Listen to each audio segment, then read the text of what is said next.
और क्या मिट रही हैं दूरियां? जी हां, कांग्रेस में इन दिनों नेताओं के बीच दूरियां मिटाने की कवायद तेज है। पश्चिम राजस्थान के बाद अब दक्षिण से नेताओं में सुलह के संकेत मिल रहे हैं। हालांकि बीजेपी का दावा है कि जनता गुमराह होने वाली नहीं है, तो कांग्रेस ने भी बीजेपी के अंतर कलह को आईना दिखा दिया। ये खास रिपोर्ट देखिए। पहले पश्चिम से डूडी और मेघवाल की दोस्ती की आई तस्वीर, फिर दक्षिण में मालविया और बामनिया में नजदीकियों की चर्चा ने पकड़ा जोर। बीजेपी ने कांग्रेस में गुटबाजी के लिए सीएम को बताया जिम्मेदार, तो कांग्रेस ने बीजेपी की अंतर कलह का दिखाया आईना। चुनाव का मौसम, सुलह की सियासत।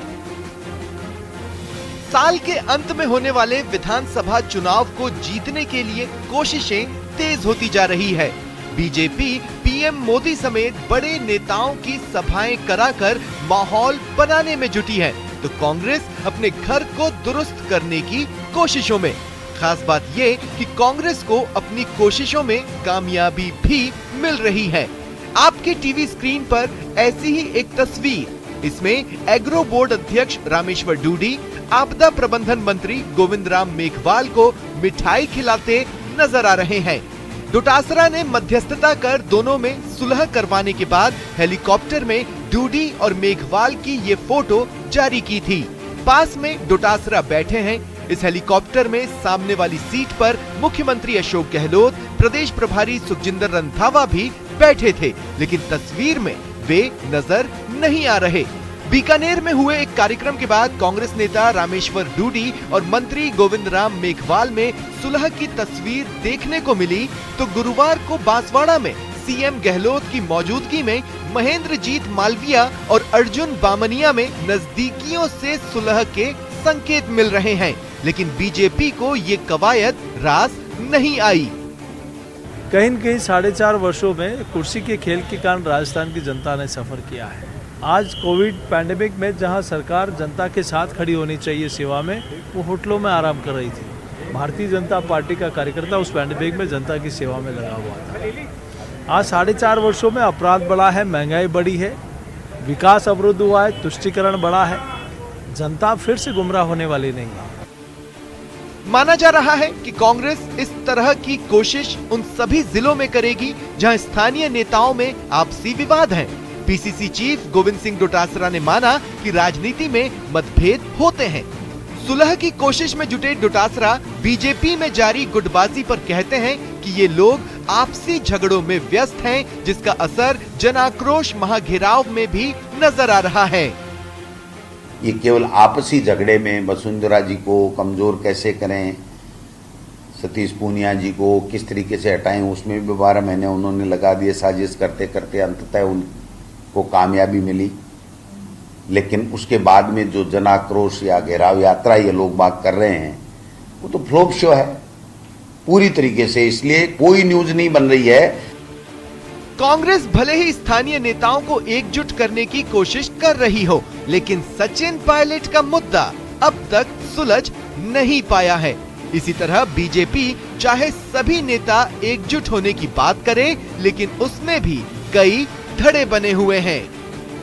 न्यूज़ 18 राजस्थान के लिए जयपुर से सौरभ गृहस्थी की रिपोर्ट।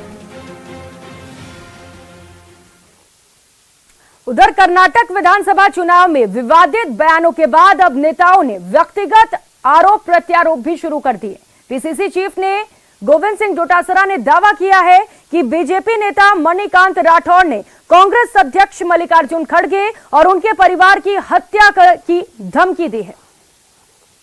एमपी जिसके ऊपर 32 मुकदमे दर्ज हों, जो नाम ब्रजभूषण शरण सिंह, जिसके ऊपर यौन शोषण का आरोप हो, और हमारे अंतर्राष्ट्रीय खिलाड़ी जिन्होंने स्वर्ण पदक जीता है, वो आज जंतर मंतर पे दिल्ली में सड़कों पे बैठे हैं। आपको इनसे बात करने के लिए फुर्सत नहीं, उनकी सुनने की फुर्सत नहीं है। आपको 15 महीने तक किसानों की सुनने की फुर्सत नहीं थी। 700 किसान शहीद हो गए थे।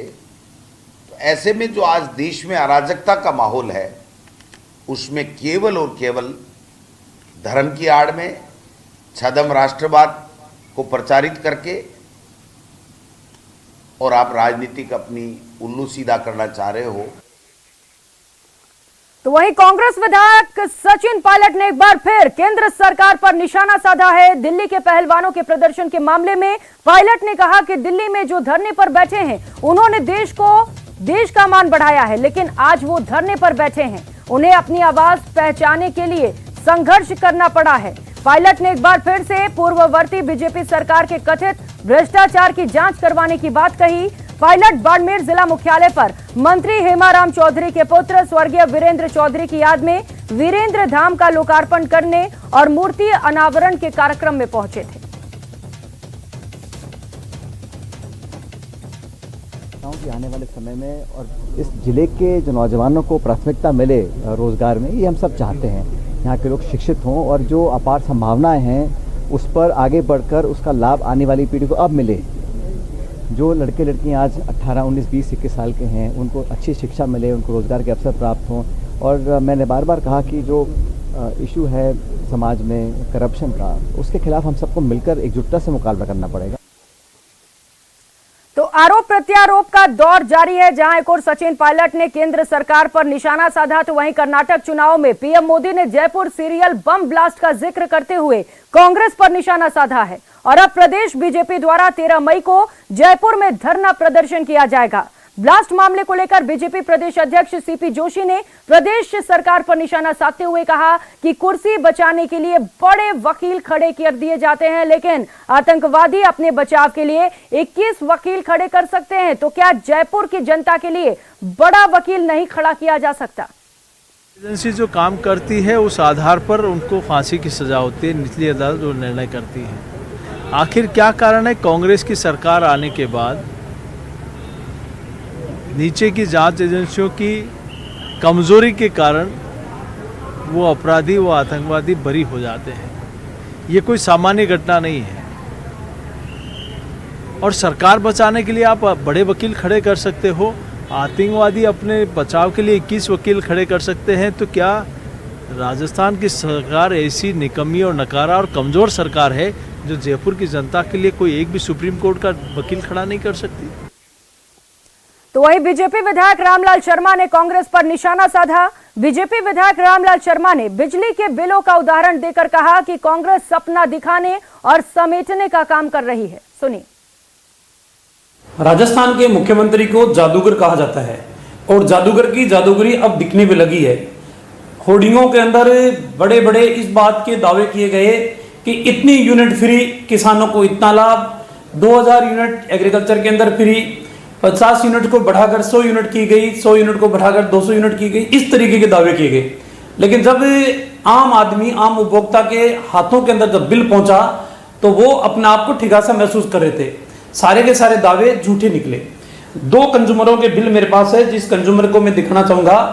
1497 रुपए का ये बिल आया पिछले महीने, और उसके अंदर 235 रुपए ये फ्यूल चार्ज के लगाए गए।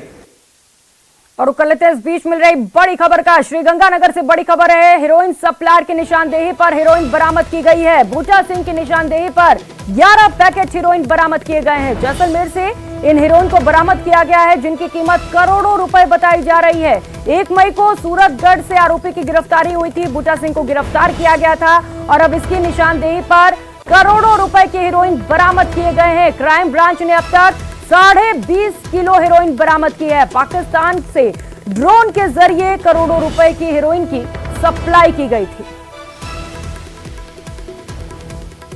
तो आरोपी की गिरफ्तारी की गई और कड़ाई से पूछताछ के बाद अहम खुलासा हो रहा है और करोड़ों रुपए की हीरोइन अब बरामद कर ली गई है। बताया जा रहा है कि पाकिस्तान से ड्रोन के जरिए हीरोइन की सप्लाई की गई थी और निशानदेही पर करोड़ों रुपए की हीरोइन बरामद कर ली गई है। 11 पैकेट हीरोइन बरामद किए गए हैं।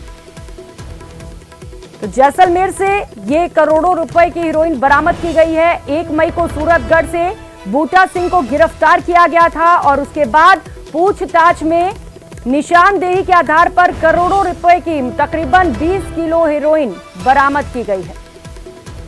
तो पाकिस्तान से लगातार नापाक हरकत किए जा रहे हैं, हीरोइन की तस्करी की जा रही है और एक और खुलासा हुआ है, पाकिस्तान से करोड़ों रुपए की हीरोइन भारत में तस्करी के जरिए भेजी गई थी।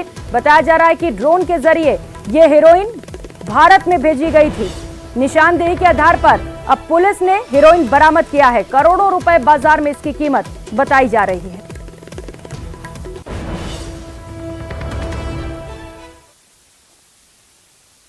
और अब बात बीजेपी के मास्टर प्लान की। पीएम मोदी का नाथ दौरा रहने वाला है। 10 मई को पीएम नाथ द्वारा पहुंचेंगे। मावली मारवाड़ आमान परिवर्तन की आधारशिला रखेंगे। नाथ द्वारा में रोड शो भी कर सकते हैं प्रधानमंत्री नरेंद्र मोदी। पीएम के दौरे को लेकर तैयारियां तेज कर दी गई हैं। बीजेपी कार्यालय में इसे लेकर अहम बैठक भी हुई। बीजेपी प्रदेशाध्यक्ष सीपी जोशी ने एक खास बैठक ली। बैठक में सांसद दिया कुमारी समेत दिग्गज नेता मौजूद रहे। तो बीजेपी कार्यकर्ताओं से दौरे की तैयारियों को लेकर संवाद किया गया और मीटिंग के बाद दौरे को लेकर मीडिया को भी इसकी जानकारी दी गई। तो आबू रोड का दौरा करने वाले हैं प्रधानमंत्री नरेंद्र मोदी और इसी को लेकर तैयारियां तेज कर दी गई हैं।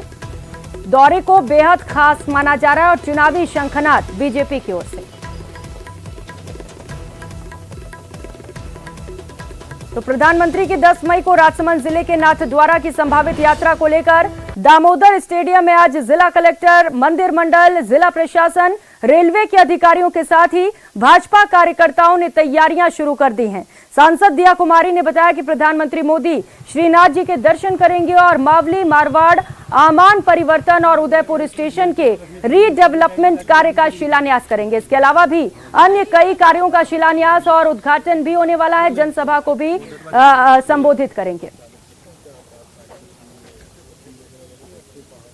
माननीय प्रधानमंत्री जी श्री नरेंद्र मोदी जी का दौरा है नाथद्वारा का, वो पधारेंगे, श्रीनाथ जी के दर्शन भी करेंगे और उसके बाद एक आम सभा भी है और उसकी तैयारी में हम सभी जुटे हुए हैं। मेरे साथ प्रशासन भी है, कलेक्टर साहब हैं, सभी लोग यहाँ पर हैं, पूरा हमारी पार्टी के लोग, जिलाध्यक्ष जी, सभी लोग हैं। हम लोग अभी से लगे हुए हैं कि बहुत अच्छा उनका पूरा जो विजिट होगी बहुत अच्छी हो, कार्यक्रम अच्छा होना चाहिए, कैसे सब कुछ मैनेज होगा। और अब बात करेंगे बजरंग दल के हल्ला बोल की। अलग अलग जगहों पर बजरंग दल के कार्यकर्ताओं द्वारा प्रदर्शन किया जा रहा है। टीवी स्क्रीन पर इस हल्ला बोल की 3 तस्वीरें देख रहे हैं। पहली तस्वीर कोटा की है तो दूसरी पोखरण की, जबकि तीसरी तस्वीर उदयपुर की है। बजरंग दल सड़क पर उतरी और कांग्रेस के खिलाफ प्रदर्शन किया गया।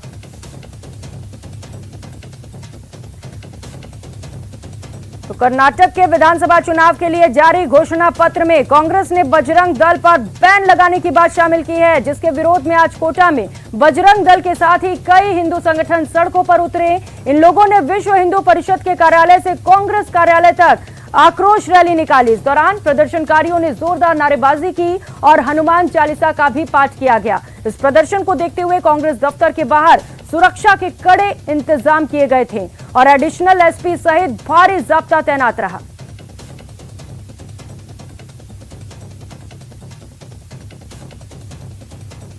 तो बजरंग दल में खासा गुस्सा देखने को मिल रहा है। बता दें कि मैनिफेस्टो में कांग्रेस ने यह बात कहा था कि अगर कर्नाटक में हमारी सरकार बनती है तो हम बजरंग दल को बैन कर देंगे। पीएफआई से तुलना को लेकर बजरंग दल के कार्यकर्ता गुस्से में हैं और जगह जगह पर इसे लेकर लगातार प्रदर्शन का दौर भी जारी है। बजरंग बली के नाम के साथ जुड़ा हुआ है और कांग्रेस ने जो समानता करी पीएफआई और बजरंग दल में, वो बिल्कुल जिसको कहते हैं ना दिमाग, बिल्कुल बुद्धि, जिसमें बुद्धिहीन आदमी होता है, उस तरह से इसकी कल्पना की है। बजरंग दल पे बैन करने की जो सोची है वो कल्पना ही सोच से परे है कि उन्होंने किस तरह से सोच लिया। बजरंग दल एक राष्ट्रवादी संगठन है, बजरंग दल हिंदुस्तान का संगठन है, हिंदुस्तान के जनता का संगठन है। तो वहीं पोखरण में बजरंग दल के कार्यकर्ताओं और भाजपा नेताओं ने कर्नाटक में कांग्रेस के घोषणा पत्र में बजरंग दल पर बैन लगाने की घोषणा पर विरोध प्रदर्शन किया। बजरंग दल के जिला संयोजक वीरम सिंह सनावड़ा के नेतृत्व में सीमाजन भवन संघ कार्यालय से व्यास सर्कल तक जुलूस निकालकर विरोध प्रदर्शन किया गया। कांग्रेस का पुतला जलाया गया और जय श्री राम और बजरंग बली के जयकारे लगाए गए। पालिका अध्यक्ष मनीष पुरोहित सहित बजरंग दल के पदाधिकारियों, कार्यकर्ताओं, भाजपा नेताओं ने जमकर नारेबाजी की। कांग्रेस की ओर से बजरंग दल की तुलना पीएफआई से करने और प्रतिबंध लगाने की बात कहने पर कार्यकर्ताओं में रोष व्याप्त है। भाजपा नेता मदन सिंह ने कहा कि एक वर्ग विशेष को खुश करने के लिए कांग्रेस तुष्टीकरण की नीति अपना रही है। का हमेशा यही रहा है हिंदू समाज के खिलाफ अल्पसंख्यक मोर्चे, अल्पसंख्यक समुदाय को खुश करने के लिए, उनका वोट बैंक देने के लिए, साधने के लिए। रणनीति ये है, कांग्रेस का अंत हो चुका है, निश्चित है, अब अंतिम कगार के ऊपर है और हिंदू समाज देश भर के अंदर जागृत है। इतिहास गवाह है, जब से कांग्रेस बनी आज तक कांग्रेस के बयान आपने पढ़े होंगे। कभी तो कहते हैं कि राम सेतु नहीं है, कभी कहते हैं कि राम नहीं है। इन्होंने तो हल्फनामा भी लिख करके दे दिया था और अब तो उन्होंने बजरंग बली पे जाकर के हाथ डाल दिया है। कर्नाटक में निश्चित ही हम भारी बहुमत के साथ जीत रहे थे, पर जिस तरह से बजरंग बली पर उन्होंने हाथ डाला है, बजरंग बली के ऊपर उन्होंने टिप्पणी की है, तो जिस तरह लंका का नाश हुआ था उसी तरह इस कांग्रेस का सत्यानाश होना तय हो चुका है। तो वहीं अलवर के बहरोड में बीजेपी ने बहरोड विधायक के खिलाफ रैली निकालकर विरोध प्रदर्शन किया और विधायक बलजीत यादव के खिलाफ नारेबाजी करते हुए गिरफ्तारी की मांग की।